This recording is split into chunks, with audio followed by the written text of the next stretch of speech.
बेटा दिख रहा है कुछ? सकोनिशा,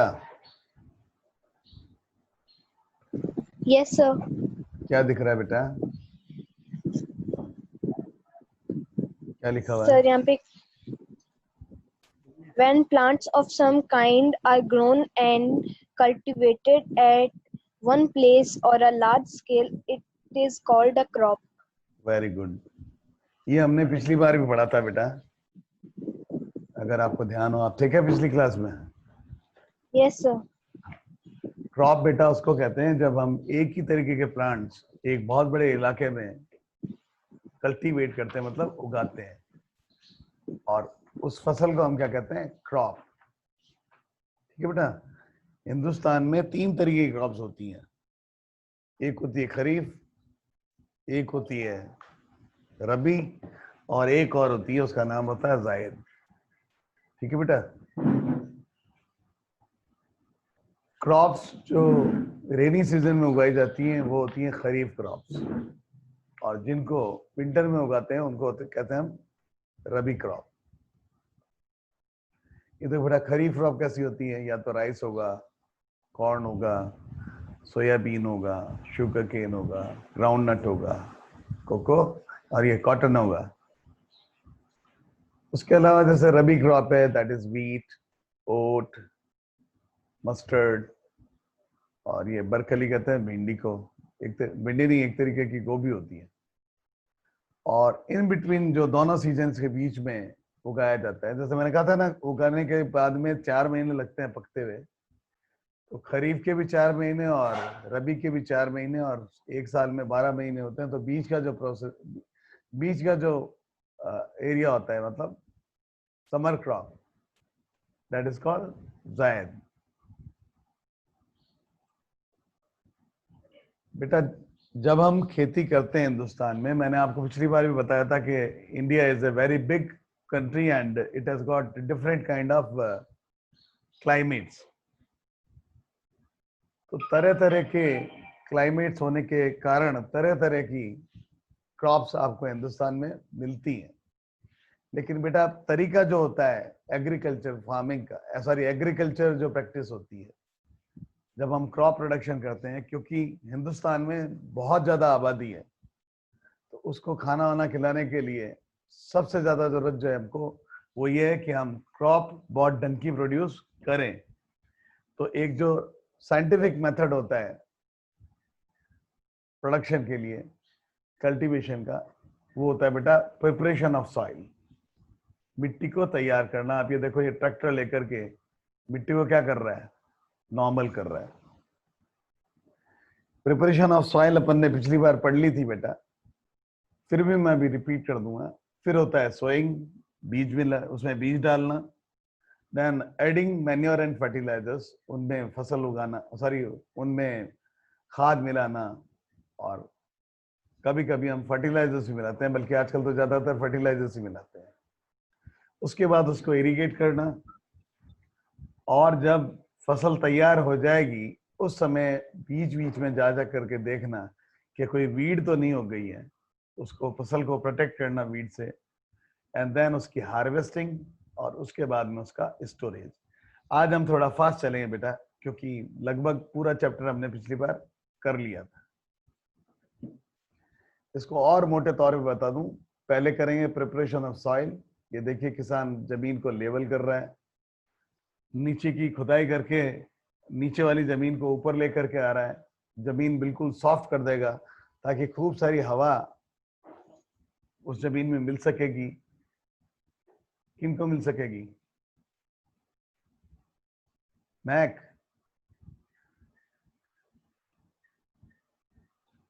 महक, Yes sir. बेटा किसको हवा मिल सकेगी? जब ये जमीन को प्लेन कर देगा, इसकी खुदाई कर देगा,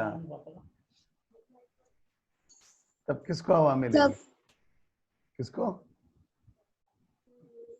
नीचे वाले क्या डाला है आपने यहाँ? क्या डालोगे? ये क्या डाल रहा है? सर बीज। हाँ, ताकि उस बीज को जगह मिले, उस बीज को हवा यस सर। मिले, उस बीज को प्रॉपर पानी मिले, और इसलिए बीज को पास पास रखेंगे या दूर दूर रखेंगे? क्या सर? बीज को पास पास डालोगे या दूर दूर थोड़ा? सर थोड़ा थोड़ा दूर दूर। Very good. और बहुत गहरा डाल दोगे या ऐसे ही फेंक दोगे? सर गहरा डालेंगे। हाँ, ताकि कोई चिड़िया उसको उड़ा के नहीं ले जाए, ताकि कहीं वो हवा में Yes. उड़ नहीं जाए। फिर आप डालोगे उसमें मैन्योर्स एंड फर्टिलाइजर्स। फिर आप उसको करोगे Yes. इरिगेट। क्या करोगे? Irrigate, irrigation. Irrigate. ये वीडिंग नहीं है। Irrigation. ये जो डंके पौधे नहीं होते उनको तोड़ तोड़ के बाहर निकालना क्या कहलाता है? वीडिंग। और फिर उनकी जो कटाई होती है दैट इज कॉल्ड हार्वेस्टिंग। और फिर ये होती है थ्रेशिंग, जहां पर आप फॉडर अलग कर देते हो और बीज वाला पोर्शन अलग कर देते हो, कर दो। और उसके बाद आप उसको करते हो स्टोर। चलते हैं आगे। बेटा ये होते हैं एग्रीकल्चरल इम्प्लीमेंट। सर ये मैं कहा तो नहीं रहा उसमें? मैं कब म्यूट कर लीजिए बेटा। Yes sir. ये देखो आप, ये किसान है बैल है, किसान ये रहा। और देखो ये बेटा इसको कहते हैं अपन हल। प्लो है ये। क्या ये? प्लो। यहाँ एक बीम लगी हुई होती है, इस जगह लगाते हैं इस बीम को। और ये बीम कहाँ लगती है बेटा? इन दोनों बैलों की गर्दन पे। और ये जो है it is called flow shaft. क्या कहलाता है ये? Flow shaft. और ये जो नीचे का हिस्सा है लंबा, it is called flow share. ऐसा ही एक और होता है, उसको हम कहते हैं हो। फावड़ा देखा है क्या? बस ये फावड़े से ही थोड़ा बेटर है। उसके बाद में एक ही होता है कल्टीवेटर। कल्टीवेटर किसका हिस्सा है? बताओ बेटा।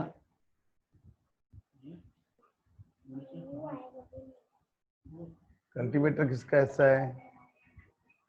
पार्टिसिपेंट कहाँ गए भाई? पार्टिसिपेंट कितने नंबर है?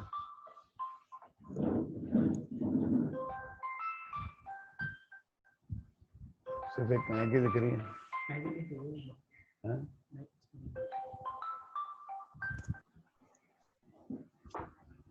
भाभी ओपन हो गया ना? Yes sir. ठीक है बेटा। अब ये प्लो होता है, उसके बाद में ये हो है। फावड़ा देखा है आपने? फावड़ा। हाँ, रावण सिंह राठौड़ फावड़ा देखा है क्या? रावण। हाँ, और वीडियो ऑफ कर लीजिए रावल। आप बहुत सुंदर लग रहे हो, अब वीडियो ऑफ कर दो। वीडियो ऑफ कर दो रावल। रावल वीडियो ऑफ कर दीजिए।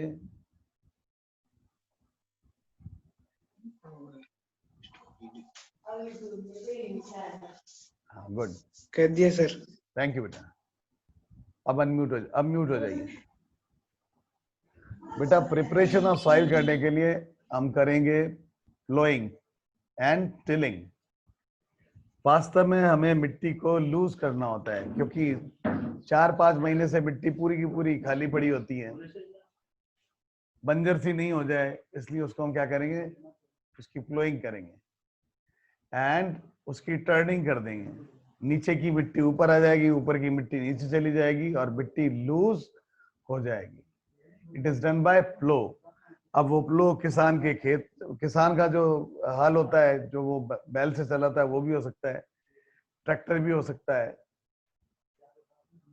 आजकल सब ट्रैक्टर से ही खेती करते हैं मेनली, लेकिन गांव में आज भी जहां बेचारों के पास बैल भी नहीं है, तो वहां आदमी खुद अपने कंधों पर रख के प्लो चलाता है। भगवान करे वो स्थिति बहुत जल्दी खत्म हो जाए और हम सब, हमारे जो किसान है वो सब ट्रैक्टर ले लें। Flow are made up of wood and iron, बात हो गई अपनी। And it allows the root to penetrate deeper easily। बेटा जब फ्लो खेत को एकदम प्लेन करने के बाद में उसकी मिट्टी को एकदम लूज कर देगा, और तब जब बीज फेंके जाएंगे तो बीज काफी गहरे जाएंगे और जड़ें काफी गहरी पकड़ लेगा, और जैसे ही पेड़ गहरी जड़ पकड़ेगा तो वो बहुत आसानी से ग्रो करने लग जाएगा। Soil is overturned and properly aerated by flowing. Overturn हो जाएगी अर्थात उलट पुलट हो जाएगी, और उसकी जो उर्वरकता है, उसकी जो फर्टिलिटी है वो बनी रहेगी, and it will be properly aerated. अब उसमें बड़े आराम से हवा जा सकेगी। ये देखो बेटा, सोइंग हो रही है। सोइंग करने के लिए आपको बीज कैसे चाहिएंगे भाभी गहलोत?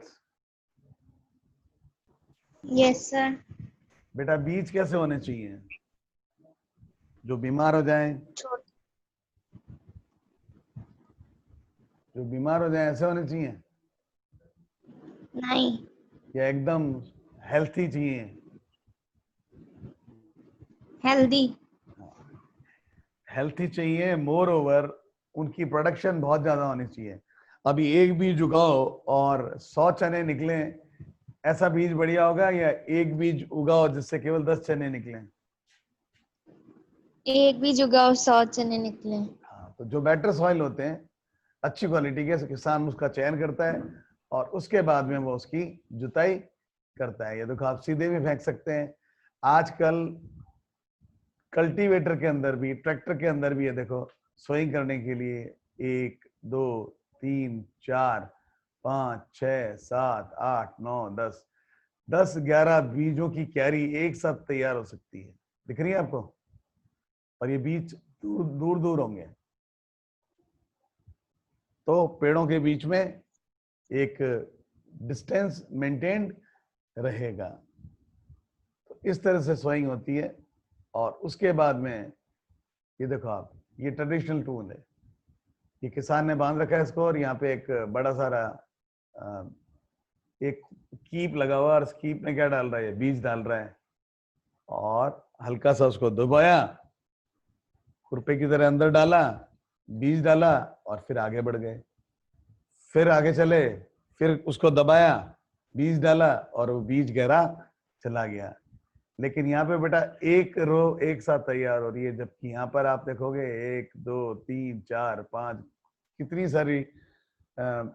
कितने सारे सीड एक साथ आप डाल सकते हो, और खूब सारी रोज प्लांट्स की तैयार हो सकती है। It is modern way and it is traditional way. Which way is better? Kunal Bairi. Yes sir. Traditional या जो अभी नया तरीका चला है, सीड ड्रिल वाला? Seed drill sir. Very good. Yes sir. इसमें बहुत गहरे तक बहुत अच्छे तरीके से बीज ढंग से बैठ जाता है, डिस्टेंस मेंटेन रह जाती है, और वो बीज बहुत बढ़िया तरीके से कल्टीवेशन देगा, ऐसी चीज सुनिश्चित हो जाती है। ठीक है बेटा? Yes sir. Yes sir. आपके सोइंग भी समझ में आ गया। Adding manure and fertilizer. Yes sir. बेटा दो चीजें समझनी चाहिए किसान को और हमें भी, कि मैन्योर क्या होता है और फर्टिलाइजर्स क्या होते हैं। मैन्योर बेटा वो होते हैं जो गोबर हो गया, मींगनी हो गई, गाय की खाद हो गई, इसके दूसरे जो जानवरों की विष्ठा है वो हो गई, या इसके अलावा आपने क्या कहते हैं कोई सड़े गले प्लांट्स होते हैं वो हो गए। ये सब मिलके क्या बनाते हैं? मैन्योर। जबकि फर्टिलाइजर्स वो होते हैं जो कि बेटा हमको फैक्ट्रियों में बनवाने पड़ते हैं। मान लिया मिट्टी के अंदर नाइट्रोजन कम है, तो हम क्या करेंगे? ऐसा फर्टिलाइजर डालेंगे जिसके अंदर नाइट्रोजन ज्यादा होता है। अगर पोटाश कम है तो ऐसा फर्टिलाइजर डालेंगे जिसमें पोटाश ज्यादा होता है। मैन्योर आप एक तरीके से कहते हो खाना होता है। हम लोग अच्छा खाना खाते हैं तो हम बीमार नहीं पड़ते ना। और फर्टिलाइजर से एक तरीके की मेडिसिन हो गई कि साहब खाना ढंग का नहीं मिलेगा तो फिर उसको दवाई लेनी ही पड़ेगी। मान लिया किसी के बी कॉम्प्लेक्स की कमी हो गई तो उसको फिर बी कॉम्प्लेक्स की एक दवाई लेनी पड़ेगी। तो fertilizers are very specific in nutrient, लेकिन यहाँ पर बहुत ज्यादा मात्रा में वो न्यूट्रिएंट मिलता है। मैन्योर में वो न्यूट्रिएंट कम मिलता है। मैं आपको और ज्यादा एक्सप्लेन करता हूँ टेबल के माध्यम से। Fertilizers it is an inorganic salt. Factory में बनाते हैं, इनऑर्गेनिक होता है, इसके अंदर ऑर्गेनिक फूड कम होता है, ये सारे के सारे इनऑर्गेनिक सॉल्ट होते हैं। मान लिया फॉस्फोरस, कैल्शियम, कैल्शियम की जरूरत ही नहीं है, सॉरी एनकेपी चाहिए होता है, नाइट्रोजन, पोटेशियम एंड फॉस्फोरस। ये नेचुरल सब्सटेंस होता है बेटा, and it is obtained from cattle dung, human waste etcetera. Fertilizers factory में बनते हैं और ये किसान अपने खेतों में तैयार करता है। आपने वर्मी कंपोस्ट भी नाम सुना होगा, केंचुआ खाद। It will not provide humus to soil, ये मिट्टी को गीला नहीं करेगा क्योंकि ये तो खुद सूखा होता है, फैक्ट्री में होता है और थैले में आता है, यूरिया देखा होगा आपने। It provides a lot of humus to soil, क्योंकि गाय के गोबर में पानी पानी होता है, हमारे भी वेस्ट प्रोडक्ट में पानी होता है, तो ये पूरा का पूरा ह्यूमस फैला देता है मिट्टी के अंदर, और मिट्टी बरसों तक आपको गीली, बरसों तक क्या मतलब काफी लंबे टाइम तक गीली मिलती है। मेरा ध्यान, very rich in nitrogen, phosphorus and potassium, and it is lesser rich in plant nutrients।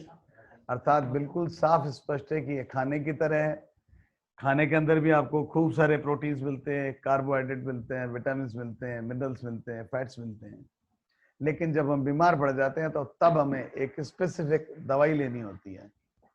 वैसे ही जब हमारी जमीन कमजोर हो जाती है तब हमें फर्टिलाइजर्स डालने पड़ते हैं, लेकिन अब हम सारे के सारे डिपेंडेंट किस पे हो गए, फर्टिलाइजर्स पर, और तब हमारी जमीन खराब होने लग जाती है, और फिर हमारी जमीन खराब होते होते उसकी यील्ड एकदम खत्म हो जाती है।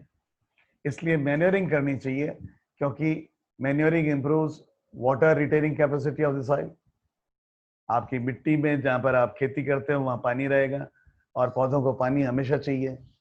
मिट्टी जो होगी दैट विल रिमेन पोरस, उसके अंदर हल्के हल्के हल्के हल्के छेद बने रहेंगे, and then exchange of gases becomes easy.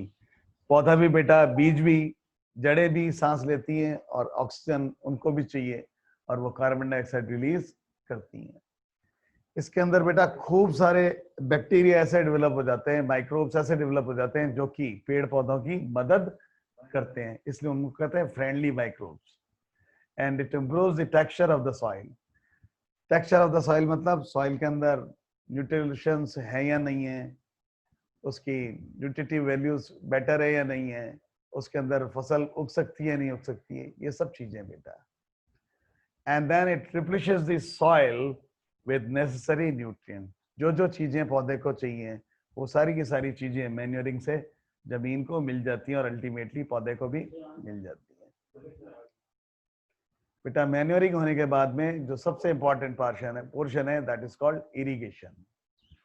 Irrigation में all the crop plants need water and their growth.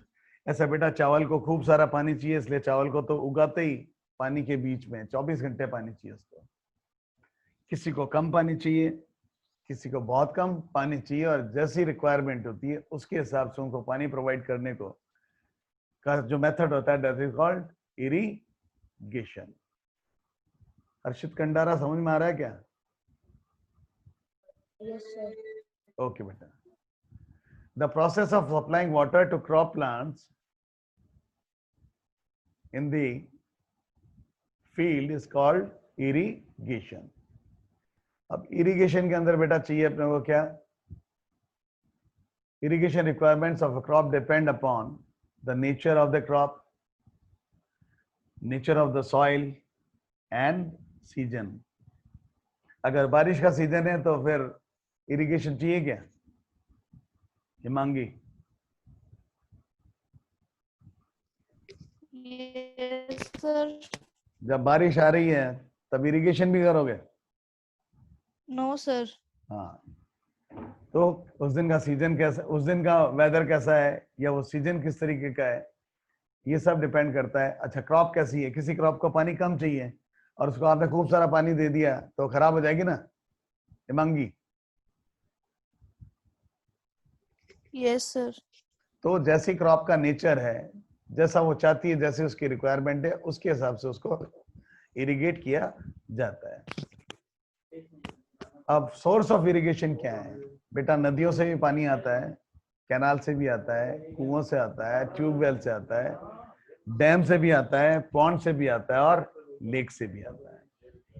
अब इसमें बेटा कई तरीके हैं, दो तरीके से होते हैं। एक तो होता है ट्रेडिशनल मेथड ऑफ इरिगेशन, जैसे एक पुली सिस्टम होता है, आपने देखा होगा गांव के अंदर बाल्टियां लटकी रहती हैं कुएं में और उसको खींचते हैं तो बाल्टी पानी की भर के बाहर आ जाती है, that is called pulley system. इसको आम बोलचाल में मोट कहते हैं। एक होता है डेकली, अभी मैं फोटोज भी दिखाऊंगा इनकी। एक होता है बेटा लीवर सिस्टम, जहां पर जैसे वो तेल की घानी होती है ना, जैसे बैल घूमता रहता है, ऐसे ही एक बैल को लगा देते हैं उस ड्यूटी पे और वो घूमता रहता है और पानी बाहर आता रहता है कुएं में से। डोलचियां लगी हुई होती हैं और इस तरह से बहती रहती हैं। एक होता है बेटा चैन पंप। साइकिल चलाई है क्या कोमल?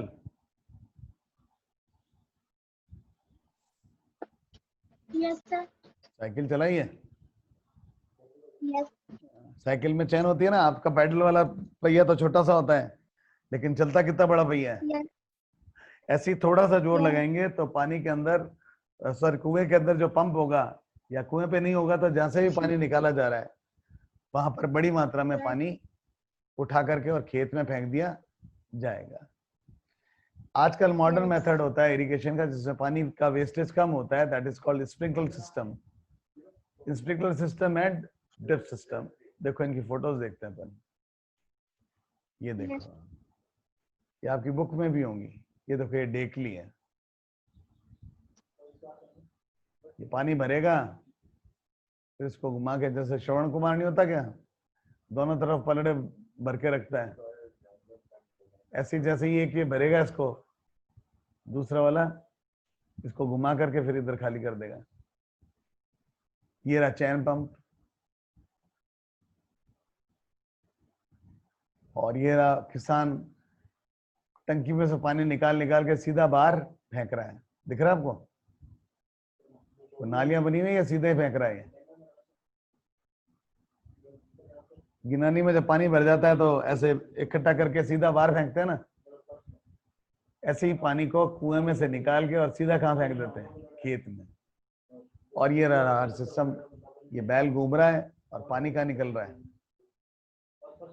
यहाँ पर, और फिर पाइप के द्वारा या नालियों के द्वारा खेत में बहा दिया जाता है। लेकिन बेटा एक चीज नोट करो, इसमें पानी बहुत ज्यादा वेस्ट हो रहा है, इसलिए आजकल नया सिस्टम आ गया, that is called drip system.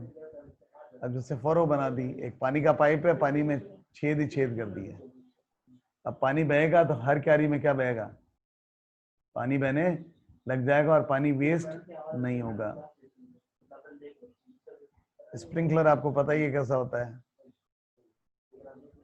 फव्वारा देखा है?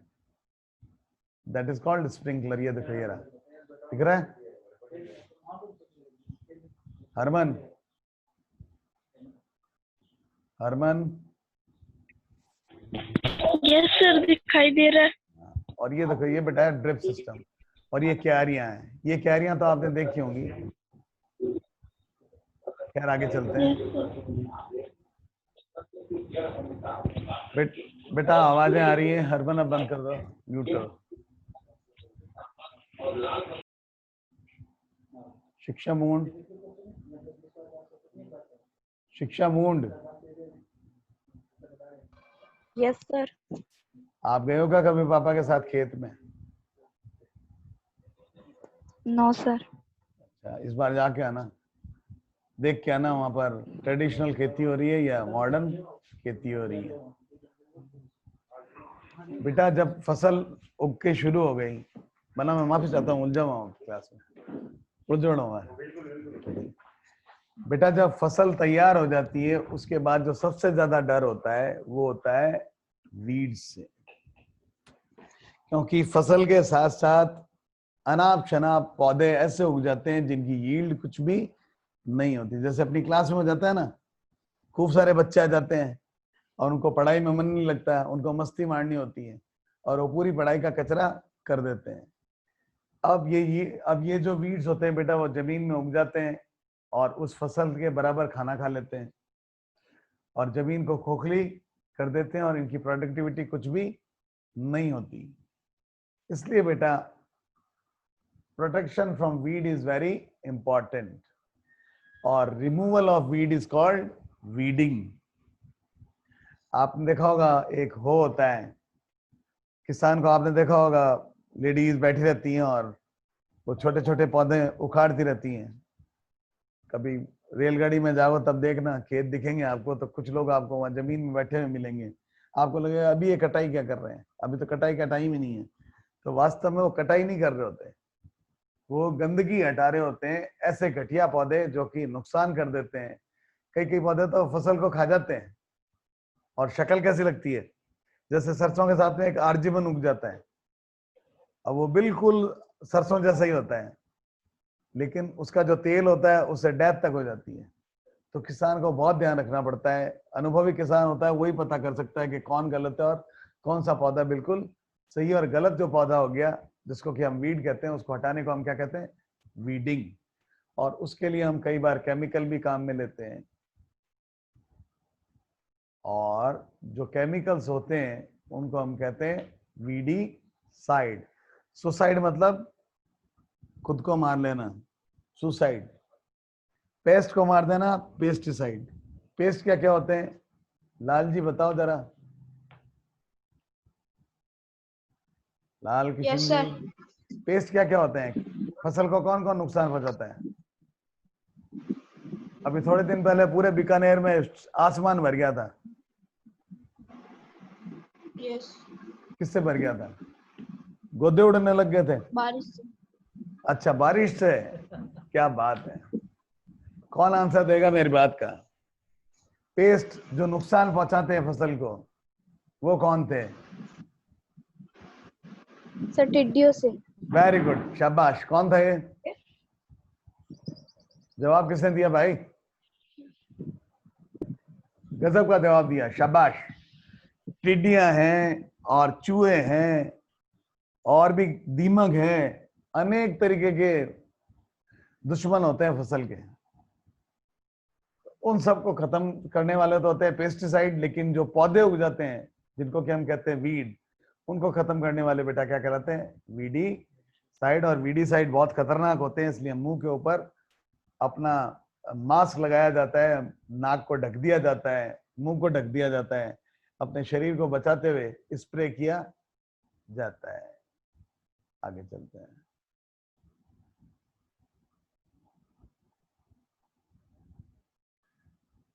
आगे चलूं? फिर जब बढ़िया फसल तैयार हो गई बेटा, लेकिन वो फसल तैयार हुई भी खराब नहीं हो जाए, इसलिए उसकी स्टोरेज प्रॉपर होनी चाहिए। If grains are kept for longer duration, they should be kept safe from moisture, insect, rats and microorganism। उनमें कोई कीड़ा मकोड़ा नहीं लग जाए, बैक्टीरिया नहीं लग जाए, उनको चूहे नहीं खा जाए, जो मॉइस्चर है वो उसको सड़ा नहीं दे, इसका सारा ध्यान रखा जाता है। और ये सारा काम हम करते हैं। इनको कहाँ रखते हैं हम? सिलॉस और ग्रेनरीज में। ये देखिए सिलॉस ऐसे होते हैं, स्टील के बने हुए या एल्यूमिनियम के बने हुए। ग्रेनरीज वो होती है जो गोदाम होते हैं जहाँ पर खाद्यान्न रखा जाता है। पहले ग्रामीण में इलाकों में इस तरीके से रखा करते थे। ये देखो आप, बीच में चल भी सकता है एक आदमी, देख सकता है कोई कीड़ा मकोड़ा तो नहीं लग गया है। इनमें हम स्प्रे भी कर सकते हैं, इस पूरे इलाके को साफ रखा जा सकता है। और ये देखो आप, आपकी बुक में ये फोटो दी हुई है प्यारी सी, ये FCI है, फूड कॉर्पोरेशन ऑफ इंडिया का गोदाम है ये। इसके साथ ही बेटा आपको किस किस का ध्यान रखना होता है? मॉइस्चर का। किसका ध्यान रखना होता है? मॉइस्चर का, कीड़े का, मकोड़े का और माइक्रो ऑर्गेनिजम्स का। अब लास्ट स्लाइड पर आ गया हूं मैं, एनिमल हस्बेंड्री। बेटा हिंदुस्तान में बहुत ज्यादा जनसंख्या है, हम केवल और केवल केवल और केवल खाद्यान्न ही खाते रहेंगे, तरल सी खाते रहेंगे तो we will run out of food. इसलिए तरह तरह के फूड होते हैं। लोग मछली भी उगाते हैं, खूब सारी मछलियों का उत्पादन होता है। फिश खाते हैं लोग, मटन खाते हैं, चिकन खाते हैं, पिग खाते हैं, तरह तरह की बर्ड्स खाते हैं। तो खाने पीने के लिए, आमदनी के लिए, इनकम के लिए जब हम पशुओं को पालते हैं, आपको एक दूध के लिए पशु पालता ही नहीं पालता है, dairy. Digvijay Singh, yes sir. तो ये डेयरी हो गई, और ये पोल्ट्री हो गई, ये पिगरी हो गई। ऐसे ही मछलियां जब पालते हैं तो उसको हम क्या कहते हैं? पिसीकल्चर। क्या कहते हैं? पिसीकल्चर। फिशिकल्चर। हाँ, तो जैसे बेटा एग्रीकल्चर हो गया ना, जब हमने कल्टीवेशन लार्ज स्केल पर कर दिया, वैसे ही अगर हमने जानवर लार्ज स्केल पर पाले कमाई के लिए, that is called animal husbandry. क्या कहते हैं? Animal husbandry. भूलोगे तो नहीं? तो मैंने नो आज सर। आपको ये बता दिया ट्रेडिशनल मेथड क्या होते हैं सिंचाई के, और जो अभी नए जो मेथड है साइंटिफिक मेथड, वो क्या होते हैं। आवाज बंद करें, कोई आवाज खुली हुई। एक बार मैं आपको पहली स्लाइड पे ले जाऊं, मैंने आपको सब कुछ बता दिया है या नहीं बता दिया है, अपन कंफर्म कर लें।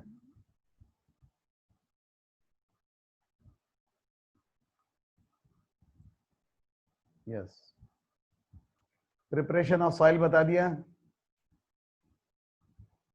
लेवलिंग बता दी, उससे पहले प्लोइंग बता दी, और उसके बाद जब सॉइल प्रिपेयर हो गई, उसके बाद किसान ने सोइंग करी। उसके भी दो तरीके बता दिए, ट्रेडिशनल एंड मॉडर्न। और उसके बाद खाद मिलाना, मैन्योरिंग एंड फर्टिलाइजर्स। मैन्योर और फर्टिलाइजर में अंतर बता दिए। Digvijay Singh, which one is better, manure और फर्टिलाइजर? Sir fertilizer. लेकिन बेटा उससे जमीन को नुकसान होता है, इसलिए हमें समय समय हमें खाना ही बढ़िया चाहिए ना, ताकि हमको दवाई की जरूरत ही नहीं पड़े। इसलिए मैन्योरिंग इज बेटर। फर्टिलाइजर तो हमको तब काम में लेने चाहिए जब कोई हमारी जमीन किसी पर्टिकुलर सॉल्ट में कमजोर पड़ जाए। इरिगेशन टाइमली होना चाहिए, इसके भी मैंने आपको तरह तरह के तरीके बता दिए। वीडिंग भी बता दिया। वीडिंग भी मॉडर्न तरीके भी हैं और ट्रेडिशनल भी हैं। फिर हार्वेस्टिंग हो गई और थ्रेशिंग हो गई, और लास्ट में हो गया स्टोरेज। या हार्वेस्टिंग पे एक बात क्लियरली बता दूं आपको,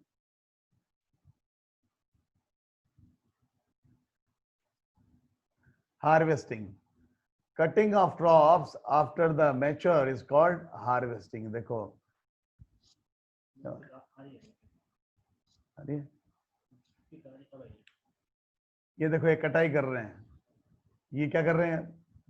ट्रेडिशनल कटाई, और ये मॉडर्न तरीके से कटाई हो रही है। ये देखो आप, ये हो रही कटिंग। जब बेटा फॉडर अब वो कट गया तो उसमें उसका तना भी आ गया और उसके बीज भी आ गए।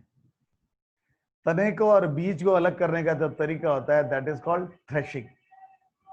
थ्रेशर्स होते हैं। और उसके बाद में जब तना कट के अलग हो जाएगा, वो तो काम आ जाएगा गाय भैंसों के खाने के लिए, वो बन गया फॉडर। और जो चाफ बच गई जिसके अंदर ग्रेन्स हैं, सॉरी जो चाफ है, वो तो काम आ गई खाने पीने के। और बाकी का जो इलाका बच जाएगा, ग्रेन्स बाहर आ जाएंगे, दैट इज कॉल्ड थ्रेशिंग। और उसके बाद में बेटा जब ग्रेन्स को आप चाफ से अलग करोगे, that is called winnowing. Threshing मतलब पेड़ को जमीन से काट करके अलग करना, कटाई हो गई। और उसके बाद में बीजों को अलग करने का काम जो होता है, दैट इज कॉल्ड विनोइंग। आपके पास जब गेहूं आता है तो तना आता है उसका, या बोरी के अंदर गेहूं आता है? हिमांगी, गेहूं आता है। हाँ, तो जो गेहूं अलग हुआ है बेटा, दैट इज कॉल्ड विनोइंग। और जो किसान ने खेत में से काटा है उसको, दैट इज कॉल्ड थ्रेशिंग। क्या कहलाएगा? थ्रेशिंग। और ये जो पूरा प्रोसेस है, it is called harvesting. Harvesting harvesting includes both threshing and winnowing. बीज अलग करना कहलाता है विनोइंग, और जो शाफ है उसको अलग करना जो कहलाता है removing of grains from shaft is called threshing. उससे जो हमारे काम का है वो काम का रह जाता है, और बाकी काम फिर पेड़ पौधों को जो बाकी का हिस्सा है या तो वो गाय भैंस को काट खाने के लिए छोड़ देते हैं, और जो सड़गल जाता है उसका फिर क्या बनता है? फर्टिलाइजर बनता है, मैन्योर बनता है. जल्दी से बताओ दिग्विजय. मैन्योर. Very good. तो अब आपके समझ में आ गया कि पहले बढ़िया उगाओ, और जब वो उग जाए तो उसको बचाते बचाते जब लास्ट में उसको बीज ले लो, तब भी एक इंपॉर्टेंट पोर्शन बाकी रह जाता है. वो क्या कहलाता है हिमांगी? वो क्या कहलाता है? Proper storage. क्या कहलाता है? Proper storage. Proper. And this all is called management. बढ़िया बीज लाओ, बढ़िया उगाओ, बढ़िया प्रोडक्शन करो, उस प्रोडक्शन की रक्षा करो, और जब वो बन जाए तो उसके बाद उसको 2-3 साल तक वो काम आता रहे, इसलिए उसको ढंग से स्टोर करके रखो. And this is all the chapter. Protect किससे करना है? मॉइस्चर से प्रोटेक्ट करना है, कीड़े मकोड़ों से प्रोटेक्ट करना है, रैट से प्रोटेक्ट करना है, माइक्रो ऑर्गेनिज्म से प्रोटेक्ट करना है. सिलोस और ग्रेनीज मेरे ख्याल से पसंद आ गया होगा, सॉरी समझ में आ गया होगा. पसंद क्या आएगा? पसंद तो करना ही है. I hope the chapter is clear. Animal husbandry clear हो गया? अब एक बार फटाफट हाँ सारे अनम्यूट कर लो अपने आप को, क्योंकि अब ये क्लास खत्म होने वाली है. किसी को कोई तकलीफ है तो पूछो.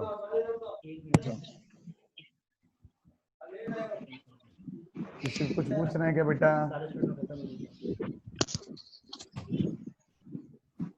समझ में आ गया तो यस सर तो बोल दो. Yes, sir. Yes, sir. अभी फिर मैं होमवर्क भेज रहा हूँ, उसको फिर करना, और बिल्कुल साफ सफाई से काम करना, ढंग से डायग्राम बनाना, टेबल बनाना, और ये जो अंतर है इनको ढंग से याद करना. शाबाश बेटा. God bless you all. Thank you बेटा. Bye. Have a nice Bye. Day. sir. Okay बेटा. Bye, God bless. बाय बेटा.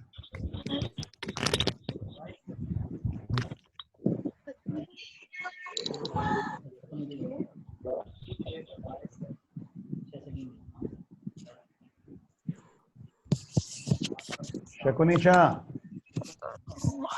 शकुनिशा Yes, sir. बेटा मजा आया?